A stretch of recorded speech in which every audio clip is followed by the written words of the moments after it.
The Hound of the Baskervilles. Table of contents. Mr. Sherlock Holmes. The Curse of the Baskervilles. The Problem. Sir Henry Baskerville. 3 broken threads. Baskerville Hall. The Stapletons of Merripit House. First report of Dr. Watson. Second report of Dr. Watson. Extract from the diary of Dr. Watson. The Man on the Tour. Death on the Moor. Fixing the Nets. The Hound of the Baskervilles. A retrospection. Chapter 1. Mr. Sherlock Holmes. Mr. Sherlock Holmes, who was usually very late in the mornings, save upon those not infrequent occasions when he was up all night, was seated at the breakfast table. I stood upon the hearthrug and picked up the stick which our visitor had left behind him the night before. It was a fine, thick piece of wood, bulbous-headed, of the sort which is known as a Penang lawyer. Just under the head was a broad silver band nearly an inch across. To James Mortimer,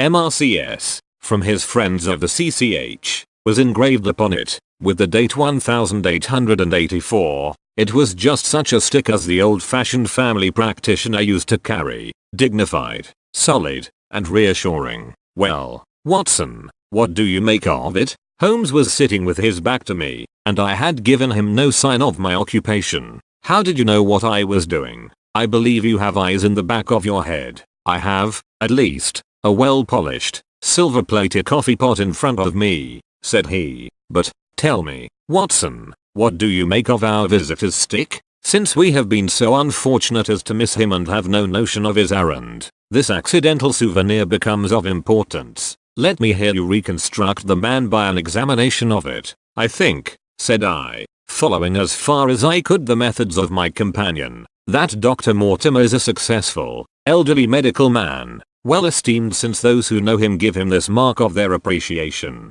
"Good," said Holmes. "Excellent. I think also that the probability is in favor of his being a country practitioner who does a great deal of his visiting on foot." "Why so?" "Because this stick, though originally a very handsome one, has been so knocked about that I can hardly imagine a town practitioner carrying it. The thick iron ferrule is worn down, so it is evident that he has done a great amount of walking with it." "Perfectly sound," said Holmes. "And then again, there is the friends of the CCH. I should guess that to be the something hunt, the local hunt to whose members he has possibly given some surgical assistance, and which has made him a small presentation in return." "Really, Watson, you excel yourself," said Holmes, pushing back his chair and lighting a cigarette. "I am bound to say that in all the accounts which you have been so good as to give of my own small achievements you have habitually underrated your own abilities. It may be that you are not yourself luminous, but you are a conductor of light. Some people without possessing genius have a remarkable power of stimulating it.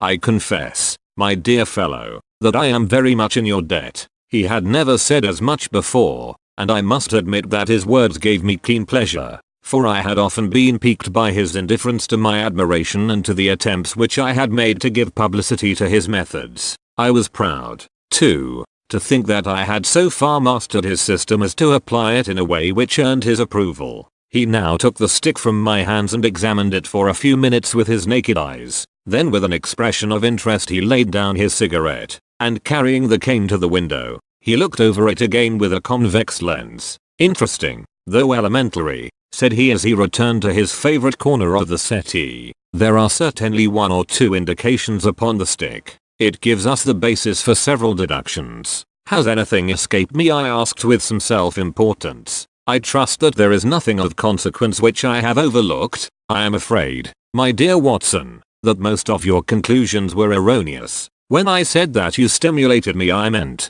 to be frank, that in noting your fallacies I was occasionally guided towards the truth. Not that you are entirely wrong in this instance. The man is certainly a country practitioner, and he walks a good deal. Then I was right, to that extent, but that was all." No, my dear Watson, not all. By no means all. I would suggest, for example, that a presentation to a doctor is more likely to come from a hospital than from a hunt, and that when the initials CC are placed before that hospital the words Charing Cross very naturally suggest themselves. You may be right. The probability lies in that direction, and if we take this as a working hypothesis we have a fresh basis from which to start our construction of this unknown visitor. Well, then, supposing that CCH does stand for Charing Cross Hospital. What further inferences may we draw? Do not suggest themselves. You know my methods. Apply them. I can only think of the obvious conclusion that the man has practiced in town before going to the country. I think that we might venture a little farther than this.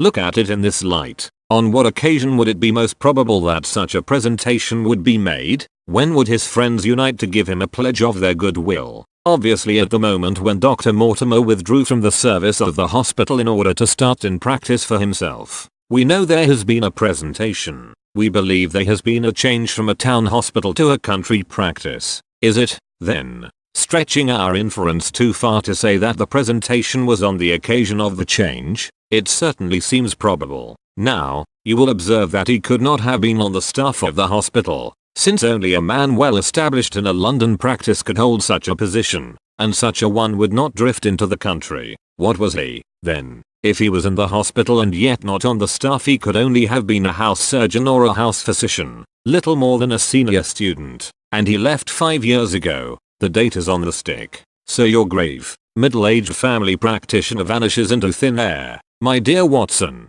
and there emerges a young fellow under 30, amiable, unambitious, absent-minded, and the possessor of a favorite dog, which I should describe roughly as being larger than a terrier and smaller than a mastiff. I laughed incredulously as Sherlock Holmes leaned back in his settee and blew little wavering rings of smoke up to the ceiling. As to the latter part, I have no means of checking you, said I, but at least it is not difficult to find out a few particulars about the man's age and professional career. From my small medical shelf I took down the medical directory and turned up the name. There were several Mortimers, but only one who could be our visitor. I read his record aloud. Mortimer, James, MRCS, 1882, Grimpen, Dartmoor, Devon, house surgeon, from 1882 to 1884, at Charing Cross Hospital, winner of the Jackson Prize for Comparative Pathology, with essay entitled Is Disease or Aversion Corresponding, member of the Swedish Pathological Society, author of Some Freaks of Atavism,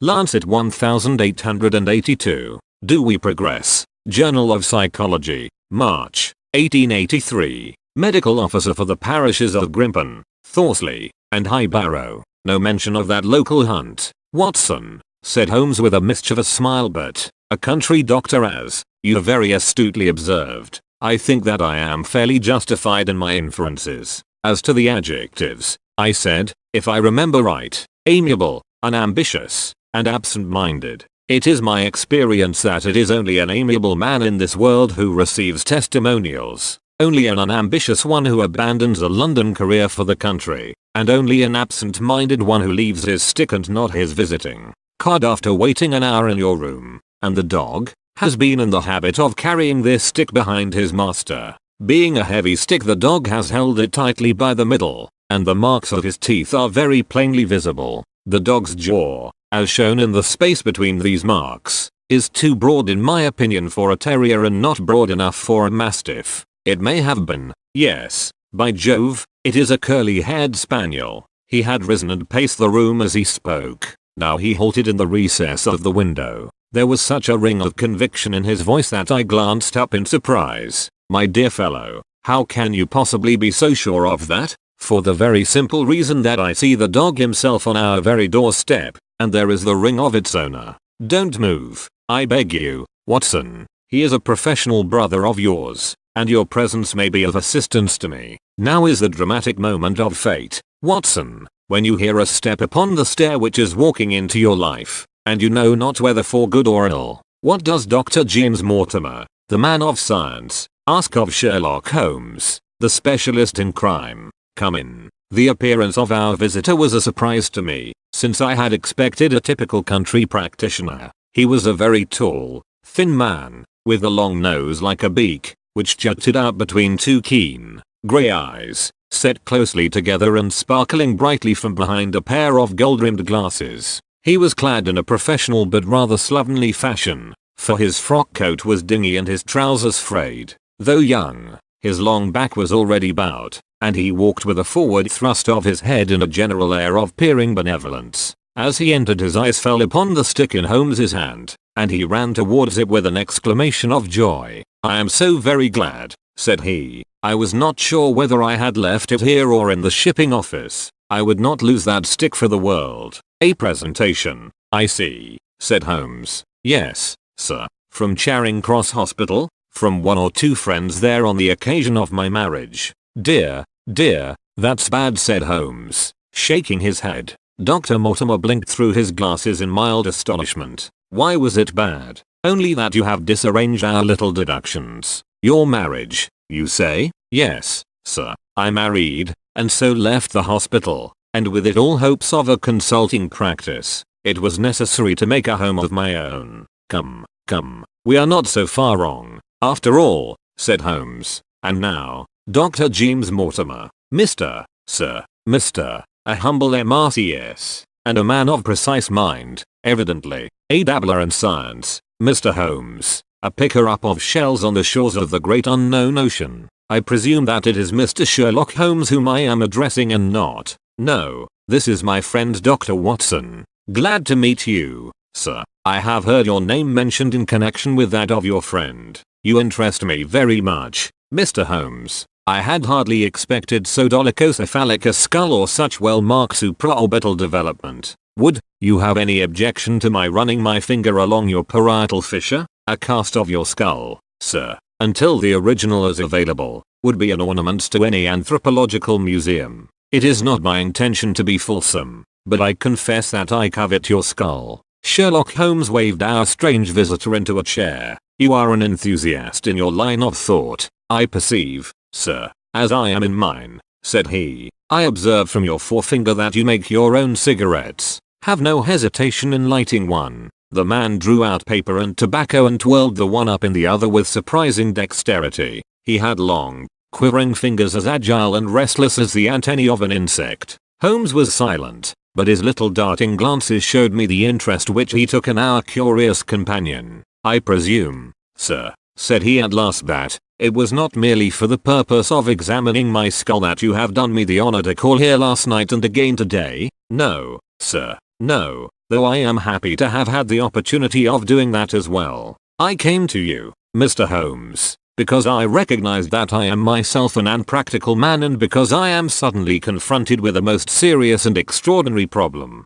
Recognizing, as I do, that you are the second highest expert in Europe. Indeed, sir, may I inquire who has the honor to be the first? Asked Holmes with some asperity. To the man of precisely scientific mind the work of Monsieur Bertillon must always appeal strongly. Then had you not better consult him? I said, sir, to the precisely scientific mind. But as a practical man of affairs it is acknowledged that you stand alone. I trust, sir, that I have not inadvertently, just a little, said Holmes. I think, Dr. Mortimer, you would do wisely if without more ado you would kindly tell me plainly what the exact nature of the problem is in which you demand my assistance.